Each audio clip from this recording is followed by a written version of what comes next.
I got asked to give a talk at XT20 because I was one of the researchers and leader of a research group in the ARPA and Xerox PARC combined research community in the 60s and the 70s that invented many of the technologies that are in use today, including the ones that we're using right now. These include personal computing, the graphical user interface, Ethernet, the internet, laser printing, client-server computing, and a host of other ones. And so this was not just a series of inventions, but it was actually the creation of several really large industries that have, according to the Wall Street Journal, have returned about 45 trillion to the world. And the four largest capital net worth companies in America all are based on these technologies. So besides being a good idea, besides being something that can boost human intellect and deal with much more complicated situations, it also has been a tremendous commercial success far beyond normal R&D efforts. So one point that's of interest, I think, to people is that despite this, no country or company or university is willing to fund such an effort. However, I just read in The Guardian that the UK is going to try and set up a kind of an ARPA modeled structure. And it'll be interesting to see how well this works. The combined computing research at Xerox PARC was only about 15 million pounds a year, if that.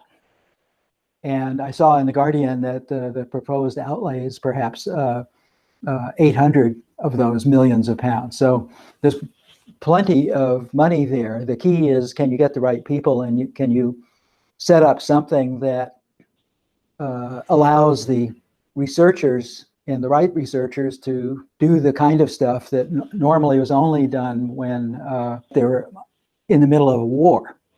And that's the second point, is that there have been many such efforts, successful efforts like ARPA and Xerox PARC in the past, especially in the US in the Cold War and then back in World War II. And the particular way of going about it actually traces back to the combined joint work of the UK and the US in developing radar for World War II. There's a direct link in the methodologies used back then.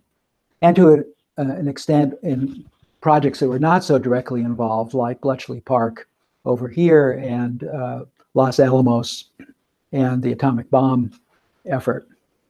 So I think what will be of interest to the people who go to this conference will likely be the idea first that it really can be done, and it has been done more than once, that most normal, regular people are quite against taking what seems to be a huge risk. But in fact, the payoff from these risks, which have actually been only a few 100 million pounds or so, has been in the trillions. So if you count up all the zeros, the return on investment is not 15%, but more like 20,000%. So it actually would make good business sense for people to take these kinds of risks, but that isn't the way business people think. And so this is, I think, a really interesting area to explore, and that's what I will at least open the door to in my talk.